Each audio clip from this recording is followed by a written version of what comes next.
I'm in Salad, and I saw Somewhere in Time. It is directed by Janot Skwark. It's a French director. So probably his last name's Skwark. Yes, my perfect French. That was awesome. But yeah, he directed this movie, and this was a Patreon request by a $20 tier. If you want to request more movies for me to review, hit me up on patreon.com/ASEpresents. Alright, I had no idea before watching this movie what it was. I was like, oh hey, Somewhere in Time. I wonder what's the premise of this movie's going to be. And I didn't look up any details before I started watching it. So, spoilers.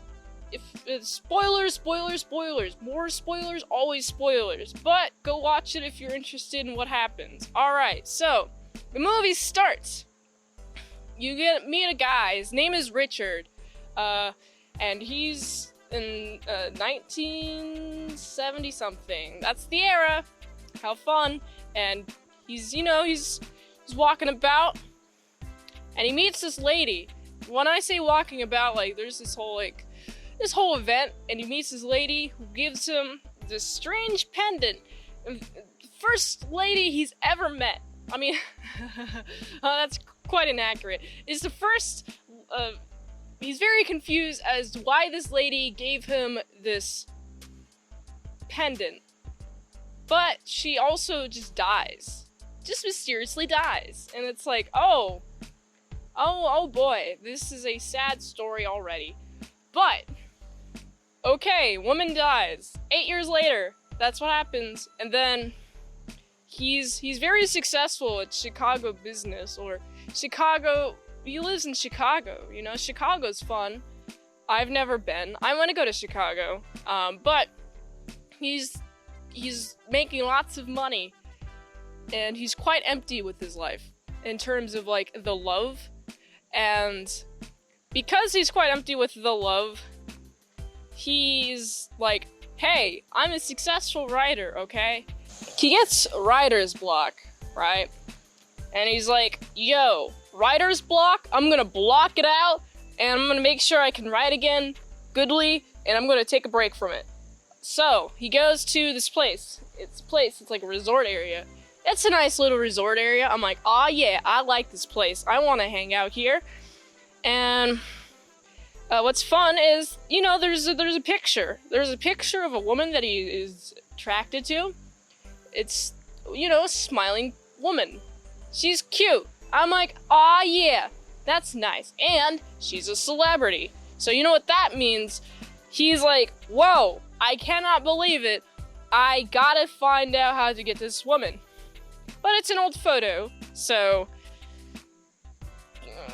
during this timeline, he's not able to, get her because she's already died.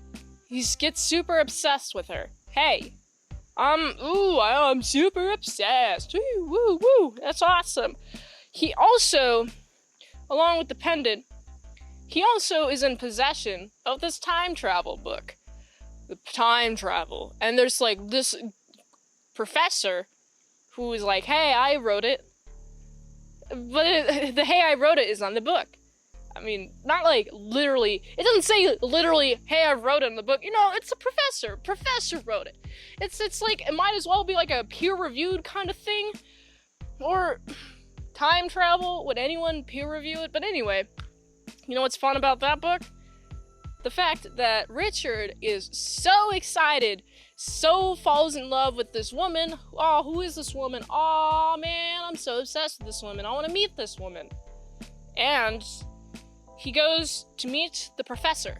Hello, professor. I'm here to inquire about your book.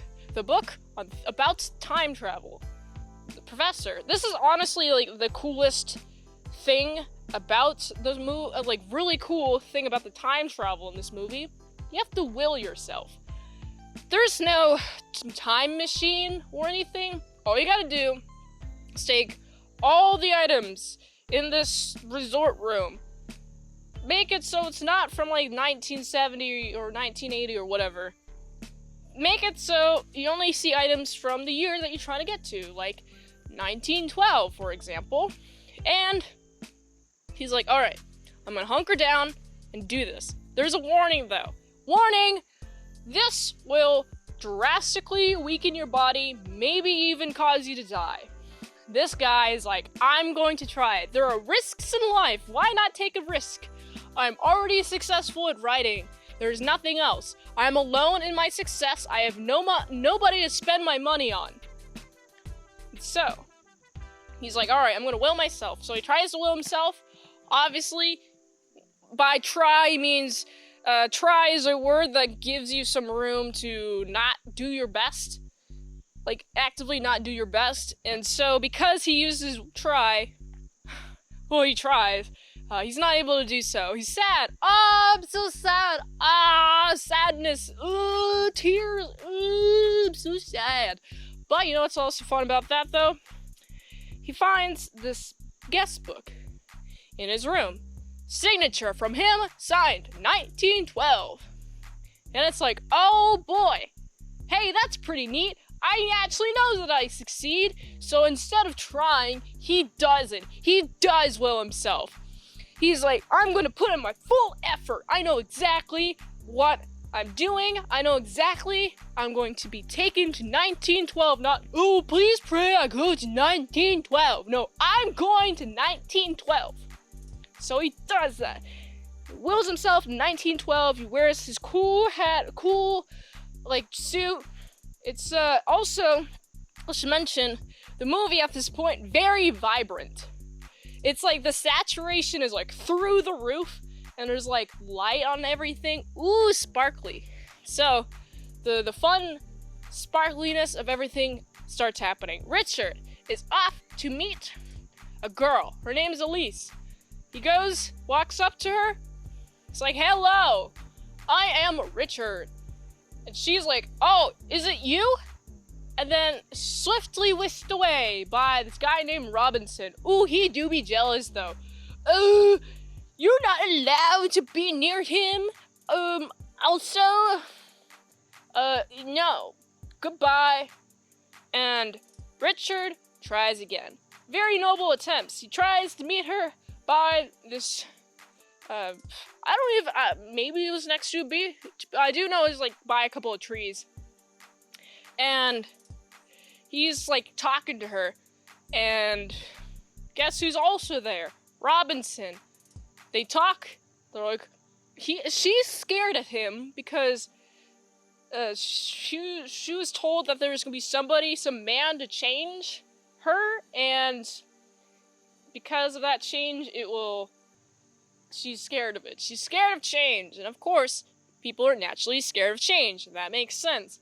Especially autistic people like myself. I know 100% what it's like to be scared of the change. Well, luckily, I've had change forced upon myself throughout my entire life, which is why I'm not super hyper-focused on, oh, I want everything to stay the same, because that is unrealistic.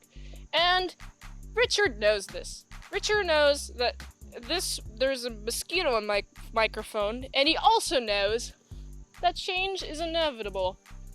So he goes to meet Elise some more. Robinson is like, nope, no longer. You're no longer allowed to see her. By that I mean she's really busy with her career, and she doesn't want love. She has no room for love. But it's Robinson saying this. So it seems like he's just wanting to keep her for himself. Which, it makes sense. Ugh, mosquito, get out of here. And he also lies to her. Elise is, like, intrigued, obviously. But Elise does not believe him. He goes out to see him, find him, make the love happen. They get all lovey-dovey, kissy. Ooh, mwah, mwah, mwah, mwah. I love love. Isn't that just great? And I gotta make it a note. The movie's pacing. It's not that like the story plot beats happen slowly. It's this that the actions take forever. Like, I'm watching a movie where it takes a person 5 seconds to caress somebody, and then swelling music,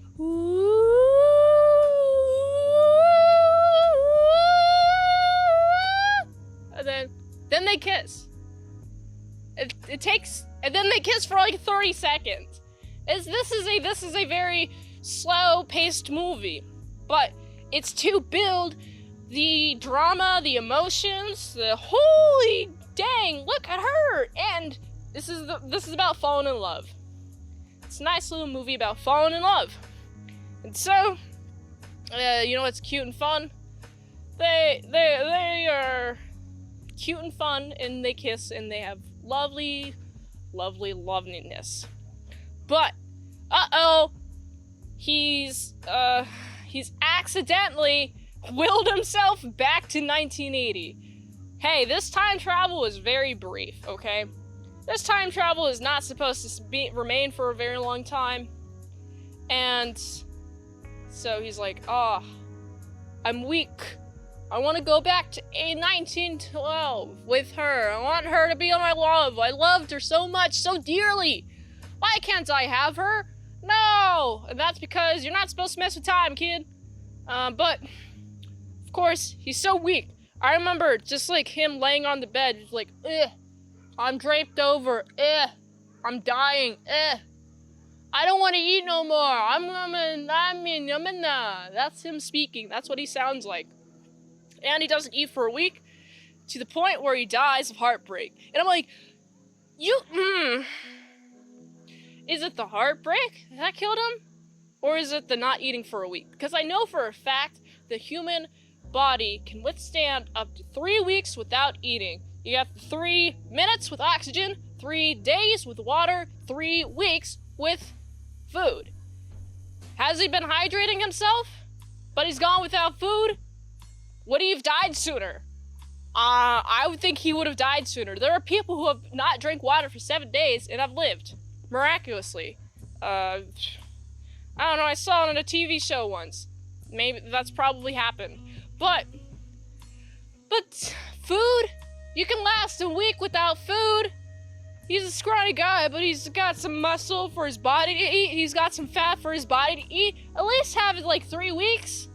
Or at least, come on. I get that some people aren't as like autistically focused on numbers as I am, but come on. 3 weeks? Just change the number to 3 weeks. But anyway, he dies. But you know what's also sweet about this? He wakes up, and by wakes up, I mean he's in afterlife, and the afterlife is all white, and he gets to meet her. And it's cute. It's like, oh my goodness, you get to meet your partner in the afterlife. I wish that happened. I wish that is actually what happens, but alas, who knows? And I don't want to find out anytime soon. So instead, I'm going to enjoy my partner now. And he never got to enjoy his partner until the afterlife, which makes sense. And also, I really gotta mention, I brought up the photo because she's taking a photo, right? At the same photo shoot, she's like, meh, this is me, And then she sees her, she sees him, rather, and she's like, yeah, hi. And then, picture taken, and that's the picture on the wall. Like, oh wow, that was pretty great. That was awesome. I wanted more pictures taken in reference to the movie later. Ooh, I love it. But yeah, the part where he meets her in the afterlife, that's the end of the movie. I gotta say, you know, I like the colors. There's a lot of bright colors, and it was cute. It's a cute story about love, and love is all handy dandy and all right, but it's really about that. It's about love. It's kind of like a love triangle kind of situation where Robinson won't admit that he wants to keep her, which is what I think is happening. But for me, I didn't like how slow it was. I mean, I understand why it's that slow. It's just personally, I'm not a fan of the slow movies. So it's just like, okay, I get it. He's kissing her. Okay, cool. When will a karate ninja come in and start kicking them? When will it happen? Who knows? So, I gotta give this movie a solid 7 out of 10. If you like that review, I have more content on patreon.com/ASEpresents for $3 a month. You get some daily vlogs plus some extended mint salad saws. Also, you gotta check out my $20 tier. You can request one movie review per 1 month. So go check out patreon.com/ASEpresents. More links to support me are in the link tree down below. There's so many cool links. Oh man, they're so awesome. Click it. Click the link tree. Be part of the touch grass. And by that, I mean touch the link tree. Go click it. But also, my Fansly. Sets related to the movie reviews, but also I talk to all Fansly DMs on fansly.com/titsmintsalad. So, yeah, go check out that out. Go check out fansly.com/titsmintsalad. Did I ever mention fansly.com/titsmintsalad? I did not, so go check out fansly.com/titsmintsalad. Until next time, I'm Mint Salad Saw. I'll see y'all later, my salad, croutons, and bacon bits.